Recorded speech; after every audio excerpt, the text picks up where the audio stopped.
Today is June 14th, 2013. We are interviewing Mr. Kenneth Brooks at Springfield, Illinois. Mr. Brooks was born July 16th, 1945. My name is Cheryl Walker and I am with the Illinois State Library and I'll be interviewing Mr. Brooks. Mr. Brooks, could you state for the record what branch of service? I was in the Army in the 1st and 16th of the 1st Infantry Division. Okay, and what was your highest rank? Highest rank was Buck Sergeant, 3 stripes, E5. And what war were you in? That was in Vietnam in 1966, 65 and 66. Okay, and were you drafted? Yes, I was. Okay, and do you remember getting your draft notice? Yes, I distinctly remember getting my draft notice. I was just coming back from my honeymoon with my wife. We got into our first time, we'd been into our new apartment, and I received the mail and it says, "Your friends and neighbors have selected you to join them in Vietnam." It didn't really say that, but it did say that it elected you to be in the service. And how old were you? I was 19. 19. So, where were you living at the time? We were living in an apartment I had just rented after we got married. Well, actually, I should say before we got married, we bought this apartment, and it was in really rundown shape. Well, I didn't have much money. I was working for Ford Motor Stamping Plant, and we arranged that I would clean up the apartment, paint it, furnish it, do this kind of stuff. So I did that, and that allowed us to have the apartment a month earlier. So we worked on that, my wife and I, and then we got married. The cute part about that was if you got married for midnight August the 26th, you were draft exempt. So we got married August the 28th. Many of our friends had wedding dates close to that. However, they went out and got married by justice of the peace before the 26th. We elected not to do that. That wasn't something that I wanted to do. I didn't feel like I felt that would be skipping my obligations. So I did not do that. We got married and got drafted into the service, was down at Fort Knox, Kentucky being inducted. My wife called on the phone and she says, "Guess what? I'm pregnant. If your wife was pregnant, you were draft exempt." I said, "Guess what? I'm in the Army." So that was the way we spent. She came and visited me a couple times at Fort Knox. And then later on when we moved to AIT training down in Fort Polk, Louisiana, she didn't come visit there. She couldn't because we were in training. From training, we got I think it was 5 days, about 5 days travel en route to Oakland, California, which I spent 4 of those days at home with my wife. But that time she had already given up the apartment and was living back with her parents. So she lived there and worked while I went to Oakland, California. The next day after I got there, they needed my unit hadn't arrived yet because I got there a day early, and they loaded us on an airplane and flew us to Vietnam.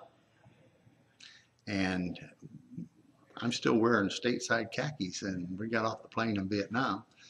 And they come and picked us up with a bus with bars on the windows, and I'm like, oh my God, what are we getting into? As they were going out to walk to the bus, shot rang out, and one of the gentlemen in the line got shot in the heel. And we all felt so sorry for him because he got right back on the Pan Am airline and went back to the States, and we felt so sorry that he'd got shot. Later on, after we were in Nam for a while, it became like, there it is, shoot that, there it is, hang that foot out there, man, shoot it.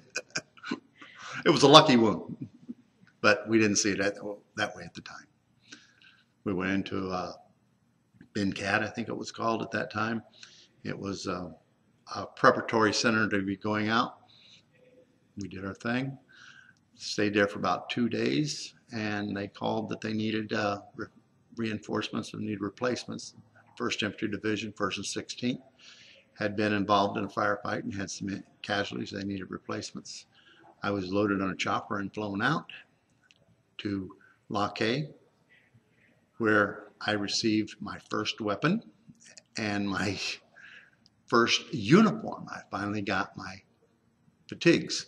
At that time, up until that time, I was still wearing stateside khakis. And when I got there, they got off. They said, okay, your unit's not here. It's out in the field. Go down to these bunkers over here. They pointed them out. I went down there.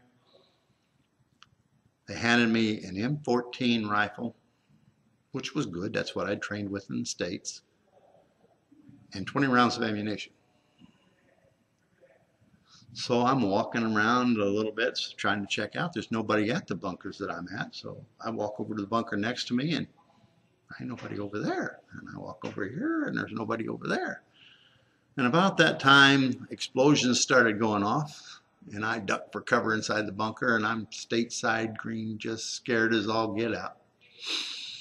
They had got the newbie, me, and sent him down to the bunkers in front of the gun emplacements. So it was our guns firing out. Bunkers are shaking and I'm sitting there like, oh God, I'm done, I'm done. Typical newbie stunt. You know, they had no sympathy on the newbies. Later on, my unit came back. I joined up with the unit, got assigned a platoon. They went on the first search and destroy mission.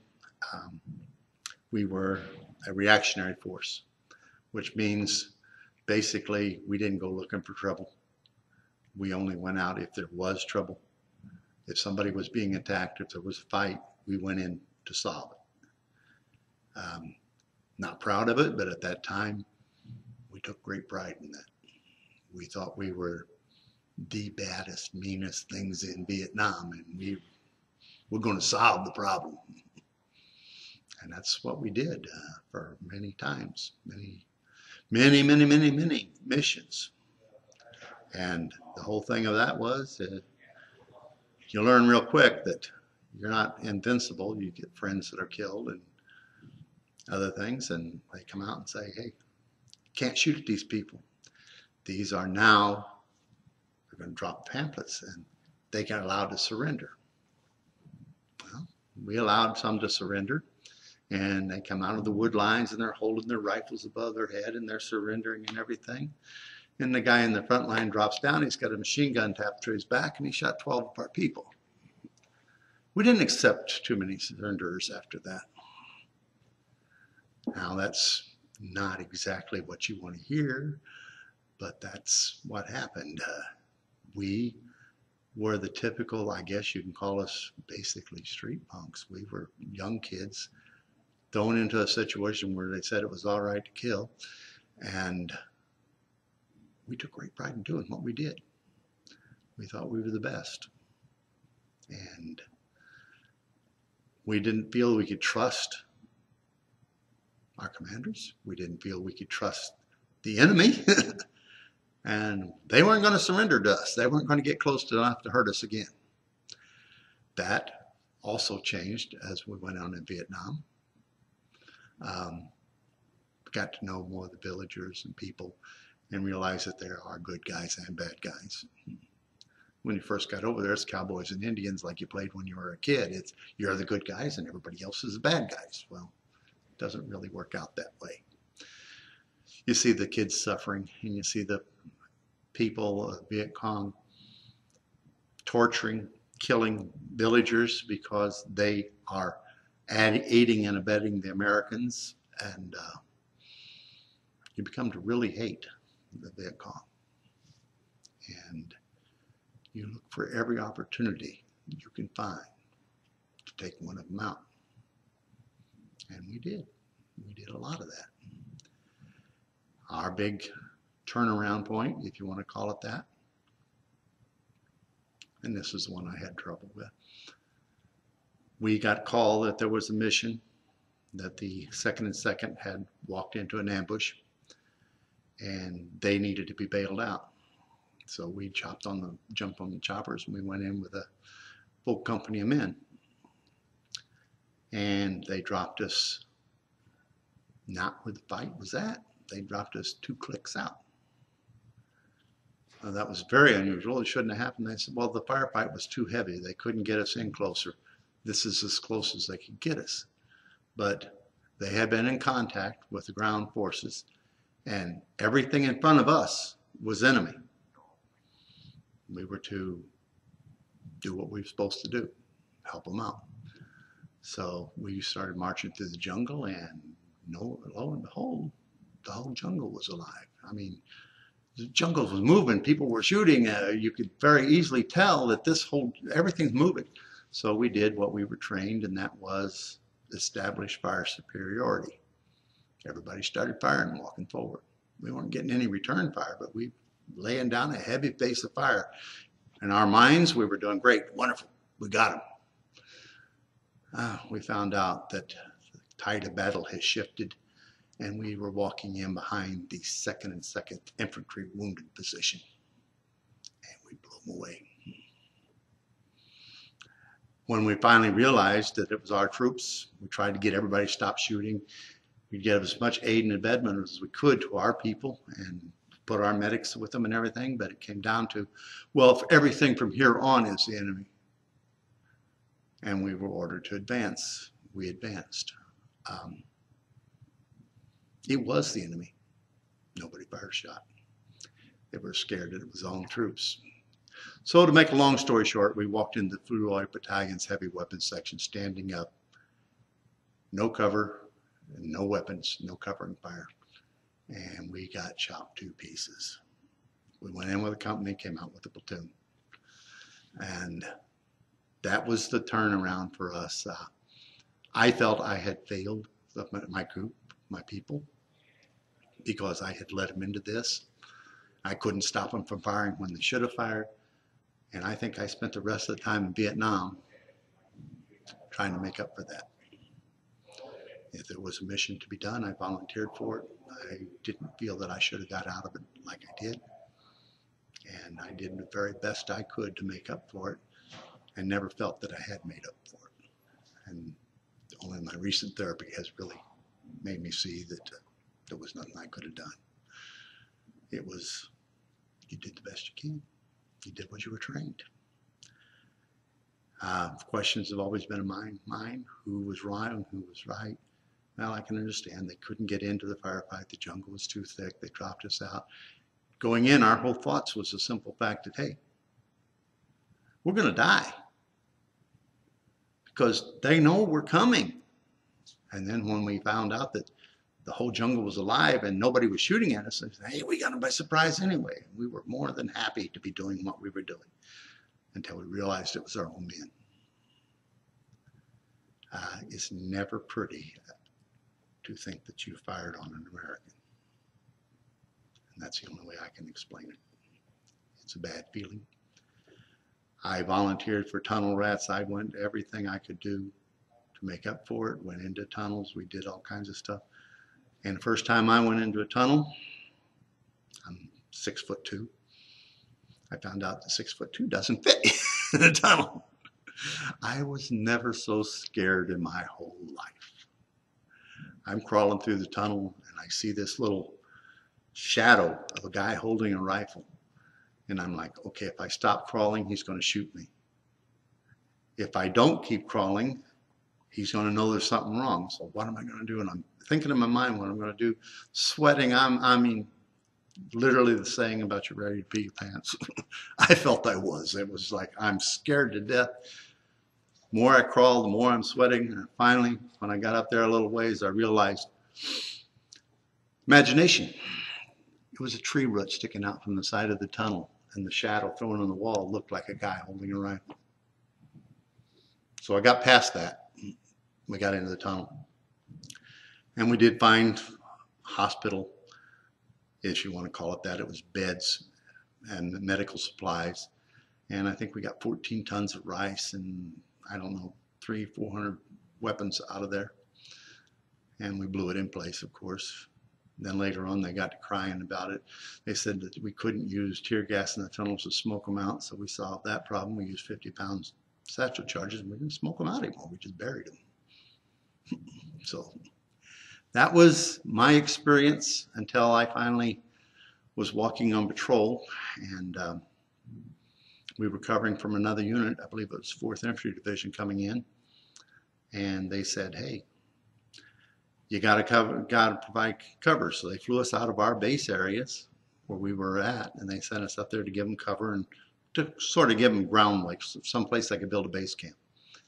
And we're walking around, and I probably pulled, at that time I was a radio operator, so I probably pulled 6, 7 missions that day, walking around doing the little tours.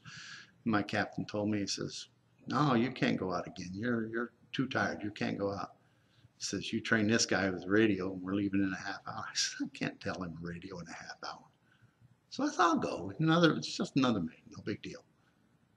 We got about, I don't know, maybe a click out on patrol. And I was like, in my mind, it's like, this is a walk in the park. There's nothing happening. We're in the middle of a rubber plantation. It's totally nothing. No worries. So we're kind of joking.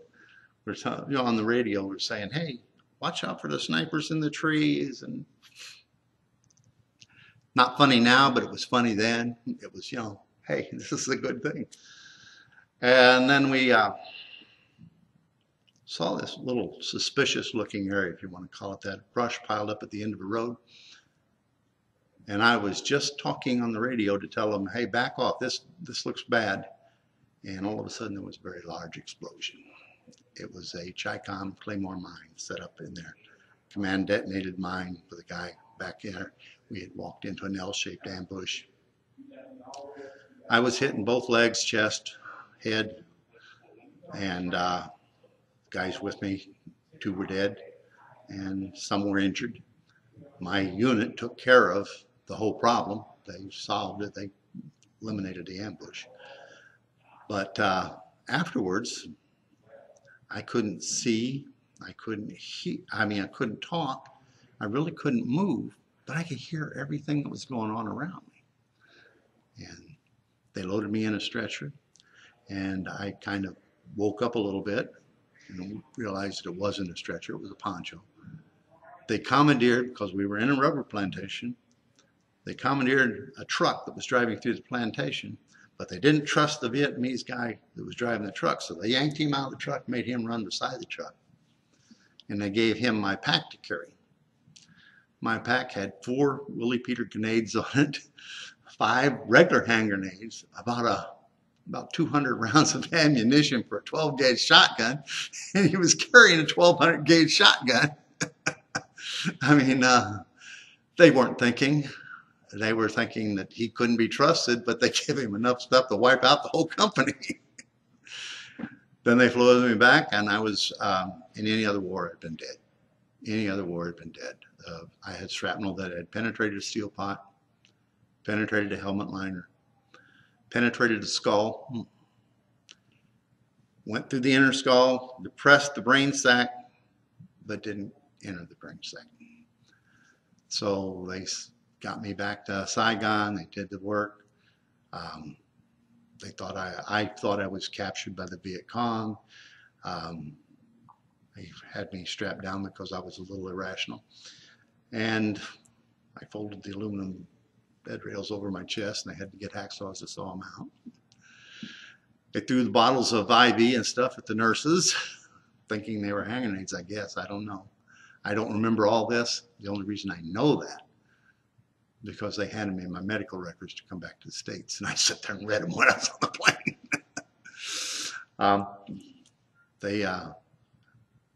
They actually did very good treatment there. They sent me back to the United States. We flew in by way of Alaska, which the only thing I remember is I woke up in Alaska and the back end of the plane was wide open, had a drop down ramp. Apparently the rules are that you must open the ramp whenever you're refueling the plane. They didn't tell anybody, or we didn't realize, that you had about, I don't know, there were probably 25, 30 soldiers in there that had just left Vietnam. And we had on nothing except the little hospital gowns and a sheet. When they opened that ramp, it was not fun. So we got back to the States. I had in and out of consciousness. I don't remember a lot of that. My wife showed up at the hospital, and being the kind, sweet, generous person that I am, the first thing I said to her was, "Have you put on weight?" My wife, after seeing the Vietnamese people, looked heavy. She weighed 100 pounds. She had just given birth to our child and had lost the weight because she knew she'd done everything in the world hoping that I'd be home. My wife to this day considers herself a veteran because she said, "I wasn't in war, but watching that television every night, hoping to see you and praying to God I didn't, was terrible." And I cannot imagine what she went through. So that's my story. I have I've got some questions. Sure for thing. You received 2 Purple Hearts. Yes. That was the last Purple Heart. The other one sounds almost silly to mention. It was a grenade shrapnel went through the side of, we didn't have buildings, we had tents, and we used ammo crates as a flooring, and we used ammo crates stacked along the side for walls up maybe 2 foot high. And mortar round came in, hit the tent, sent a piece of shrapnel in my arm, and they said, "Oh, you're bleeding." I said, "It's just a little." So they gave me a Purple Heart for that. It was nothing. Now, they did not give me a Purple Heart. I was on patrol. We got into a heavy firefight. The 50 caliber round went through the side of my radio, picked me up and threw me 5 feet against a tree, dislocated my shoulder, and gave me a bullet burn on the back from where it went through the heat of the shell. Didn't get a Purple Heart for that, but I got a Purple Heart for the splinter in the shoulder. It was just, Vietnam, nobody was caring whether you got Purple Hearts or anything else. That wasn't the issue. It wasn't, the Medal of Honor winners never went over there to win a Medal of Honor. They went over there to live, to get back home. And that's the only way I can say. Whether or not you believed in the war, whether or not we knew the people were here protesting in the States, we had rumors that the Hells Angels out of one of the towns had wanted to come over. They had mentioned that if they could bring their bikes over, they'd win that war in a day. And we sent back to that newspaper a letter saying that we personally, as a unit, would pay for them and their bikes. All they had to do is just lead the next attack. We didn't get an answer. I kind of figured that out. And that was the early part of the war. Yeah, the Viet Cong were dug in. They were prepared for war. That's what they thought. And later on, it became more of a police and snapper actions and things. But at that time, there was some big units over there. We actually had artillery firing on us a couple times. And you never hear of artillery in Vietnam, especially enemy artillery. Our own artillery got a lot of people, and that was unfortunate. That was a fact that it happened. You could hear a short round when it went out, and we called them short rounds. Something wasn't right, and it would go, instead of the whoosh when it was gone, you hear the whoop, whoop, whoop, whoop. You know this going short, it's going to land someplace, and it's likely going to be on American troops. We had people on night patrols. One of the sergeants was directing the guys behind him using the fluorescent sight on a 357 Magnum. We were sneaking up on a village. 357 Magnum went off. Bullet went through the guy behind his mouth and came out the back of his neck. He was still alive. They didn't want to give away our position like the 357 wouldn't.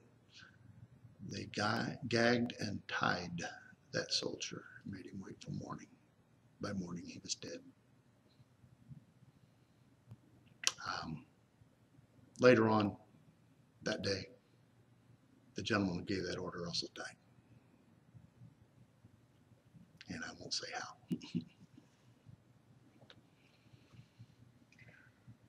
You mentioned when you were talking that at the time um,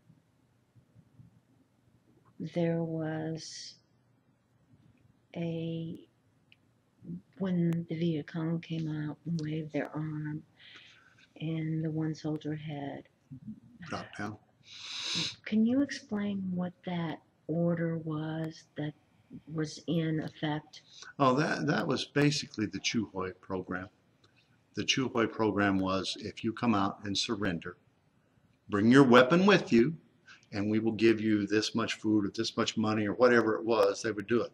And they would actually supposedly take these people back and retrain them. If they wanted to be in the service, they could join the Vietnamese army instead of the Viet Cong army and all this other stuff. Well, we were told, if they're surrendering, don't shoot on them. Don't shoot them. They're coming out to surrender. It didn't take them very long to figure out exactly what was going on, and they would fake surrendering just to get people out. Another sweetheart trick of the Viet Cong was they would send these little girls, maybe 12, 13 years old. Soldiers have a thing for girls, and especially young ones. And they come walking out, and they're selling Coke. We're going to sell you Coke here. Well, you're not supposed to let them in, but American soldiers will let anybody through their lines. I'm sorry. But this little kid ain't going to hurt them. We're going to buy a Coke from them. We're going to get Coke. They might have a little piece of ice in there with Coke on it. Well, ice was unheard of for our position. I have to explain a little bit. I was over there for 9 months before I finally got hit and got sent back. I got hit 3 times, but only, like I say, only the 1 Purple Heart, or 2 Purple Hearts till the last one. And that whole thing was, we had clothes that literally rotted off our bodies. And instead of going back to base camp to get clothes or anything, they would bring the clothes out and you would change right there. And you continue to stay out in the field because that's what we did. That's what we were doing. We were so busy with missions that we never had time back. Out of the entire 9 months I was in Vietnam, I was in base camp for 2 weeks. And that was the first time I got the shrapnel in the arm. And they sent me back to Saigon to be treated. And I enjoyed every bit of that. They sent me back there and we went to the hospital and they said, oh, we got hot food over here. And I saw this one tent, Air Force people or something. They had refrigerators, electricity. I said, this is wonderful. This is great. Unfortunately, that trip into Saigon also wound up with the 1st Infantry Division not being allowed in Saigon anymore. And that was a simple case of, we went in Saigon with what they call a red ball. That was basically, we're orders not to stop for anything, period. We're armed to the teeth. We got machine guns on the top. We got Claymore mines on the side. Everybody's got black vests on. We're traveling up a road that has not been secured. If anything tries to stop you, you kill it. We made the trip without incident. We got into Saigon. They had a working stoplight. A working red, white, and stoplight. I don't know why, but the driver stopped for it. This little bird colonel steps off the sidewalk. Now he's got insignia on. We never wore insignia in the field. Nobody, no officer ever wore insignia because you didn't want to give away who it was to the enemy. And he says, Sergeant, your men didn't salute us. Well, the only people on the truck were people that had minor injuries. We were the ones running the truck. We were the ones running. Sergeant had had enough, and he says, this man wants to be saluted. Everybody locked and loaded machine guns and aimed at him as we drove off. We went into town and went to the MP Center and says, hey, what's going on? We can't get any supplies. Well, it's after 5 o'clock. What do you mean? Well, we close at 5 o'clock. We won't open until 9 o'clock tomorrow morning. What are we going to do with our trucks and all this? Well, you just have to park them someplace. So we went back to the MP section. We're going to park our trucks here. Oh, you can't park them here. Make a long story short, when we left the trucks there, we had that little white mouse, the MPs, marching guard duty around the trucks. We, like I said, we thought we were the baddest thing in Vietnam. We went over to the hotel. I don't even remember the name of it now, but it was one of them in Saigon. And we're going to get something to drink. Hey, we got a whole night to kill. You can't go in the hotel. You have to turn in your weapons. Okay, fine. Oh, we can't take those. Those are automatic weapons. We can't take those. Fine. We picked up our weapons and went in the hotel. When we went in the front door, everybody in that hotel went out the back door. Being typical GIs, you know we didn't help ourselves to the booze or anything. We loaded up. Next morning we went back, and the MPs were there at our trucks. They had Jeep mounted 50s, 106 recoilless, and enough MPs to sink a battleship.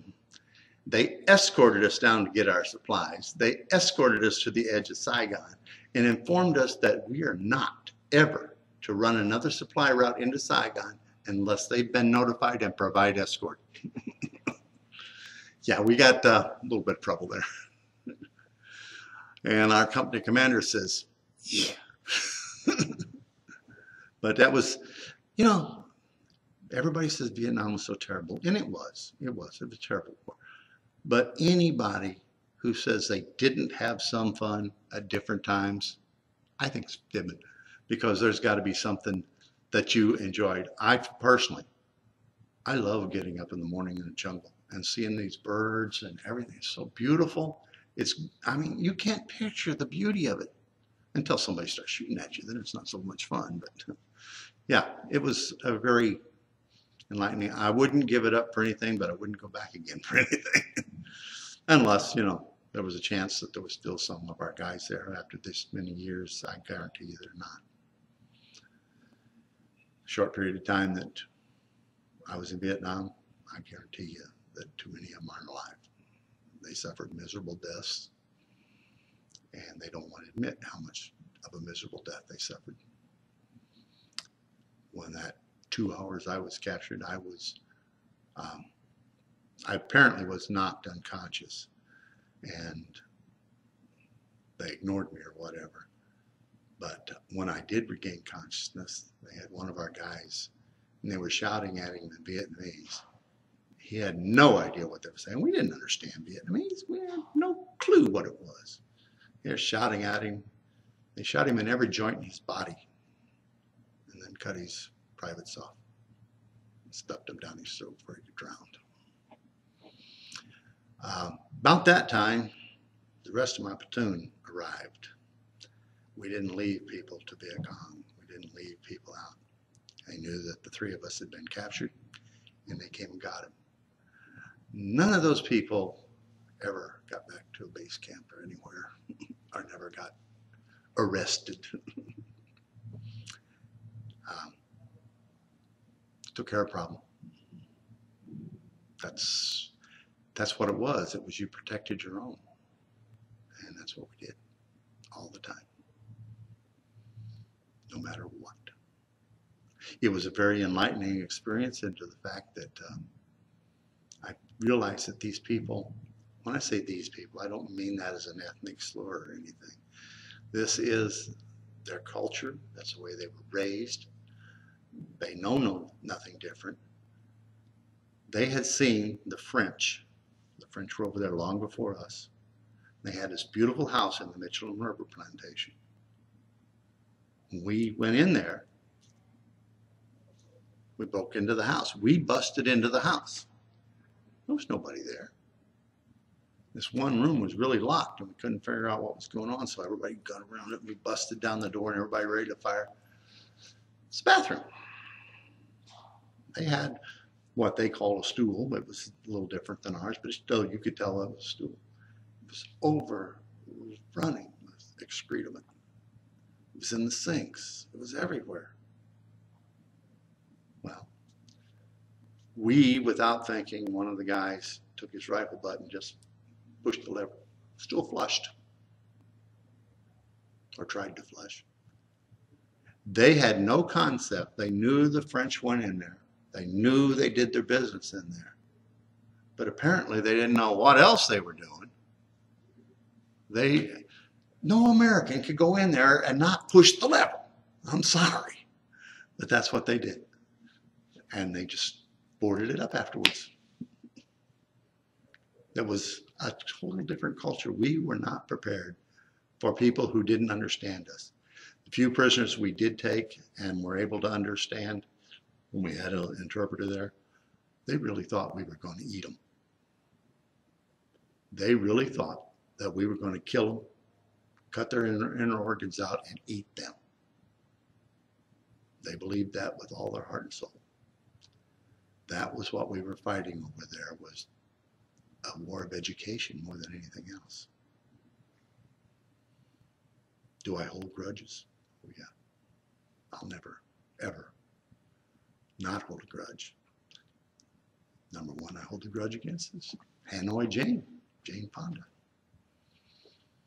She, at a time when it was very critical, aided and abetted the enemy by setting on their anti-aircraft guns, pretending to fire it at American aircraft, and telling them that the American people didn't support the war. It gave them a cause to continue because they knew we would bail out, which it wound up we did. Am I bitter about that? Yes. I saw too many of my friends die, and I see too many people here that are disabled because of Vietnam, and we accomplished nothing, absolutely nothing in Vietnam. So, yes, I'm bitter. Would I do it again if I was drafted? Yes, I support my country. Whatever this country wants or needs, it's theirs. I would do it in a minute, whatever it takes. Can't hardly walk now, but I'd still do it. But that's the way I feel. I mean, I was raised Southern Indiana, and you were raised to respect the country and respect God and all the rest. And one of the things we spent a lot of time talking about in Vietnam was the religion. Not whether you believed or I believed. It was, why do you believe? What is this? Is there a God? Is there some? We came to the basic overall conclusion that yes, there's a supreme being someplace. I don't care if you call him Allah, Buddha, God, Jesus, whatever you want to call him. But there's a supreme being. There has to be. And does he care about us? Yes. But he gave us free choice. And our free choice is what we choose to do, our nations choose to do. And we support our nations, whether it be Vietnamese, Afghanistan, whatever. We support the nations. And through that, we support our gods, what our beliefs are. Each unit. So that's it. Sorry if it seems a little bit blasé, but that's... Mr. Brooks, is there anything else you'd like to tell me or share with me? I don't believe so. I think that's pretty much covered it all. I've left out a lot of stuff, but that's just things that happened in war, no big thing, you know. It got cold, it got hot, we got rained on, I learned how to smoke in Vietnam, all the rest of these kind of things, you know. And the smoking in Vietnam was a major defensive mechanism. Sand fleas were terrible. When the monsoons come, you cover up with these ponchos and you hunker down on the sand and whatever. Well, the sand fleas had all of this nice, warm human body temperature, and they would come up and crawl all over you. Well, if you take a cigarette, light it, stick down inside your poncho and smoke it as fast as you can, the smoke fills the inside of the poncho, and the sand fleas don't bother you. So that's one of our defenses. And consequently, you learn to smoke. Did they provide cigarettes for you? Yes. 3 cigarettes in every C ration pack. and a piece of chocolate or whatever and gum. And they got coffee, but that's where I learned to hate coffee. I don't drink coffee to this day. The coffee was probably Korean War or better. It was originally instant coffee, but it had been around a while, so it became the shape and contour of whatever package it was in, and hard as a brickbat. You had to put it in a coffee pot, in a coffee cup, break it up with your bayonet butt, pour hot water on it, and stir it, stir it, stir it. And when you drank it, it tasted like milk. So you just drank water or whatever else you could find. Many people were sent home and got Kool-Aid, lemonade, any kind of powdered thing. At that time, there wasn't all the different drinks like we have nowadays. Kool-Aid was a big thing. Lemonade, Sunny Delight, all of these stuffs that were Tang. Tang was another one. All the things that were powdered that you could pour into water. First time I attempted to use one of their iodine tablets. Remember, I was a replacement in an experienced unit. These guys are filling their canteens out of a water buffalo hull. I'm like, ugh. So I filled my canteen and I put this iodine tablet in there, and you got to shake it up and wait. And they're getting ready to leave, and I'm still shaking my canteen and trying to get it all ready. So they're getting ready to leave, and I'm dying of thirst. So I took this canteen. Oh, I poured it out and filled it again out of the water. That iodine was the worst thing I've ever tasted. Just terrible. And this was it. If you drank what you drank, people they got diseases, they got parasites, they got whatever. And you get it. I had dysentery one time so bad that I just couldn't stay in the field. They sent me back, base camp, back to Saigon. And I was typical GI. I'm going to get the best I can. I got me a new suit of clothes, being another set of fatigues, all nice and clean. Well, I got this nice, clean set of fatigues, and I'm hungry. Well, I didn't know where to go eat. Nobody told me. I just got off the helicopter and started walking around. So I went into this restaurant, or this not restaurant, it's a tent mess hall. The people in there were talking about their action in Vietnam and their war and this, and the stories they were telling were totally asinine. I mean, they wouldn't happen no matter what. And this one guy was telling me all he did, what a hero he was, and how he had this entrenching tool that a bullet stopped the bullet, saved his life, and all like this. Then he asked me what unit I was with. I went to the 1st and 16th Air Mobile, 1st Infantry Division. He turned red as a beet, turned and walked out of the tent. Because he knew we were the ones that were taking these entrenching tools and canteens, lining them up against the bunker and shooting them with the weapons and sending them back to the rear. That's what we were trading for the stuff. We were trading for sea rations and other things. All the medics back in the rear, that's what they were taking and saying, oh, look at this, He found out that I'd been in Vietnam for 6 months at that time, and probably was not the person to be telling big stories to.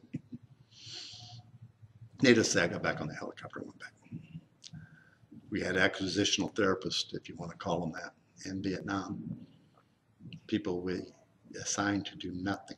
They were not assigned to do anything whatsoever, except ride back and forth on the helicopters and steal, acquire, trade, anything they could get back in the back base camps and bring them out to us. And they did. They did a good job. Come back one day with a big helicopter and a water buffalo. I don't know if you know what a water buffalo is. Not the live water buffalo. It's a big, probably 150-gallon tank on wheels with water to hold water, right? Come back with this underneath the helicopter. We traded that off for all kinds of sea rations and booze and stuff. It was, our shower at that time in our base camp. If you wanted to take a shower, you took your clothes off. You got a 5-gallon gas can or whatever. You walked down, you filled it up. You walked back, stark naked, You poured it in a 55-gallon drum that had a faucet on it with a tin can hanging on the faucet with holes for it in it. You took a shower underneath that. And the reason you went naked, because if you didn't, by the time you got your clothes off, somebody else would have already used your water. Always somebody looking to beat the other guy. But like I say, you weren't in base camp that long, so we never had a chance to build it up. So at the time I was over there, we didn't. I heard later on, I talked to a gentleman here that basically said that he was with the 1st Air Cav, which was just across the runway from us. He says, we used to steal all kinds of stuff from you guys. So obviously they got better supplied after I left. But it was, yeah, we did some real things. Typical kids. That's all it was. We were high school kids with no supervision. Did what we had to do, or what we thought we had to do, and whatever we thought would be fun at the time. I went up in Piper Cub, spotter plane. Talked to the guy. He said, yeah, you come with me. I didn't care. Nobody really cared what you did. And I went up with the spotter plane, and he had a case of 4-point deuce mortar rounds. Pop the safeties off of them, throw them out the window. The guy's on the ground. Just, you know, the guys did whatever they thought they wanted to do. Pretty much at that time. It was free reign. They had no fire zones that you weren't allowed to shoot at a person unless they shot at you. Even if you saw them carrying a gun, you couldn't fire at them unless they fired at you. We had rules when we were in the jungle. We had a rule that, well, actually, we set up and we found a base camp of Viet Cong. Found this base camp. We told them, okay, nobody's here. There's all kinds of stuff in the bunkers and stuff. It's obviously a working base camp. So we set up an ambush around it. They have a curfew at 5 o'clock at night. Nobody is allowed to be moving around. So we set up a base camp around it, and we set up an ambush. About 6 o'clock, this jungle is moving. People are coming in. Our lieutenant called back to the command base and asked for permission to fire. And our orders were to take 2 hand grenades and crawl out and see if they're friendly. The lieutenant walked over and picked up 2 of the detonators for the claymores. He says, they're not friendly. So that was, you did what you had to do. What you knew was right, what you knew was happening, because people running it didn't know. They were following all the directions and everything, but they really weren't facing what we were facing. So that's what we did at that time. I think it changed a lot afterwards from what I've talked to other guys. Drugs, that did not happen in our unit. I mean, let's face it, we were scared. We were kids. We were scared to be in jungle. We were scared to be in Vietnam, even though we thought we were the baddest thing there. If you were in the foxhole with me, and I'm going to go to sleep, and you're going to stay awake, and I think you're taking drugs, you ain't going to be in the foxhole with me. You just got killed by an enemy sniper. We'll get somebody else over here that's not taking drugs. And that was a standard thing. We knew that.